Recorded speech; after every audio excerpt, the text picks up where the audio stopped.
to share with you here how the couples budgeting spreadsheet works. So you enter in the month that you want to start tracking your budget, and then you put in the salary of you and your partner. So your budget is what you generally would receive every month for your salary. Sometimes this fluctuates depending on what's going on with your salary. And then for the month, you put in what you actually received. Again, this can differ. Then what you would do is enter in your expenses. What do you typically pay every month for your expenses? Again, this can vary as well, but you just want to put in that budget which you expect to spend. There are some categories where you won't need to enter anything in, but you can just skip those and put 0 for the balance. Household repairs, those aren't frequent, but you want to budget for those just in case they do come up. Then you have the other category here where you can put in those things that aren't pre-labeled in the spreadsheet. You'll go down here and again put in what you have for your regular payments or student loans if you have it. Health insurance that typically comes out of your paycheck, but if you're paying independent health insurance, you want to put that here as well. Then you have your insurance that you pay for your cars, life insurance, childcare, any other regular payments that come out of your check. Then you want to budget for groceries. A lot of people don't budget for groceries because they say this is something that is going to fluctuate and I need it. But you need to budget for groceries so that you stay within your budget. If you're going out to eat once a week, twice a week, put that in your budget too for the month. This helps ensure that you don't go over the budget for groceries or for eating out throughout the month. Then you have your individual personal care expenses. What are you going to spend? What is your partner going to spend? Put that into this budget category here. There are some expenses that are joint expenses like dry cleaning. So what is your household spending on dry cleaning? Are you traveling in the upcoming future? How much money are you going to put away for travel so that it can cover you not only throughout the month, but throughout the year if you're saving for that? Your gas and auto expenses are another need. You want to budget for that as well on a monthly basis. If you have parking that you have to pay for, if you park in a garage with your employer and it's not deducted out of your paycheck, budget for that.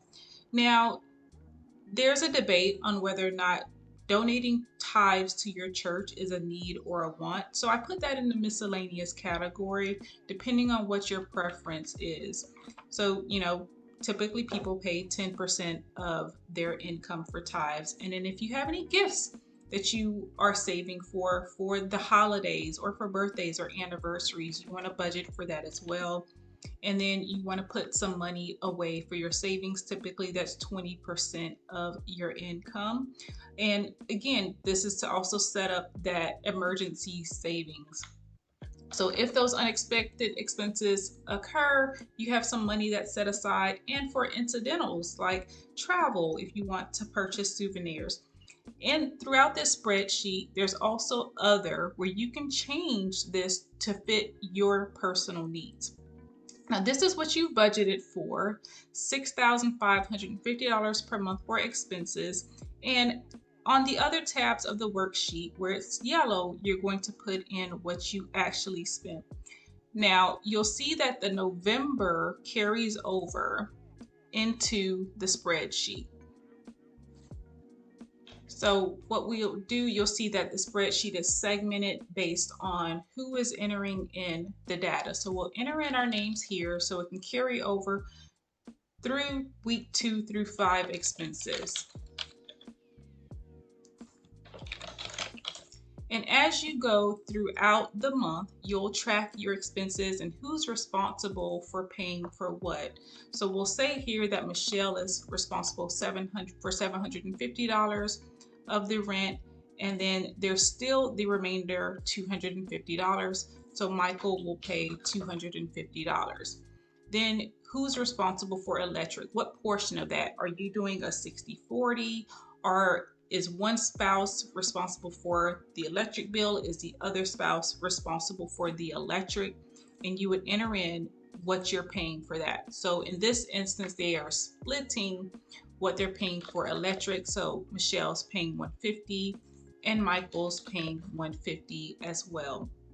And then you go down to week 2, and we're going to enter in what they're paying for student loans. Michelle doesn't have a student loan, but Michael does have a student loan, and he pays $100 a month for that. So we're putting that under Michael's category, and you'll see in the spreadsheet that it's automatically calculating every time you enter into the weekly expenses. And then if you have the credit card expenses, Michelle doesn't have a student loan, but she does have a credit card. So she's going to pay $50 during week 2 for that expense. And these regular payments are adding up for both of them. And you know what? They had a good week. So they said, let's go out to have dinner. And they ended up spending $150 when they went out on Saturday night. Now, week 3 comes around and they've run out of groceries. So Michael goes to the store and spends $150 on groceries on Monday. Michelle didn't know that he went to the store already. So she also went to the store and spent $250 on groceries on Thursday. So at this point in time, they've actually gone over their budget because they budgeted for $300 and they actually spent $400 on their groceries.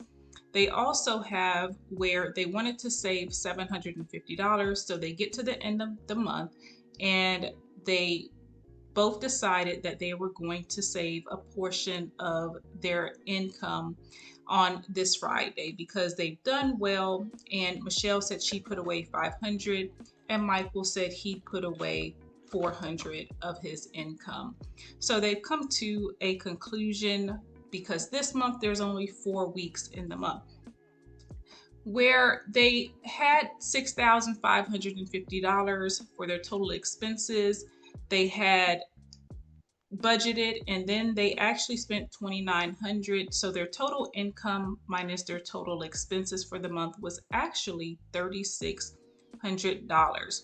So when you look at your totals on this spreadsheet, you have your needs that you actually spent, your wants that you spent money on, and the savings and debt repayment. So in this instance, they had savings and debt repayment of $1,050, but they actually, based on their income, and they wanted to save 20%, should have spent $1,300 on that savings and debt repayment. So if they didn't have debt, they could have allocated a little bit more towards their saving. They also budgeted $1,950 for their wants, but they only spent $150. So what do you do with that? You save that money, or you can pay off additional debts that you have. And then for the necessities, which is the largest portion of your budget, based on their income, their necessities would be $3,250, and they ended up spending $1,700. So they're actually coming out on top. It's a very easy worksheet to use and can help you and your partner stay on track with your budgeting goals. If you need additional assistance, feel free to reach out to me at harriswealthcoach.com. And also you can find this spreadsheet on Etsy so that you can use it to help you and your partner budget as well.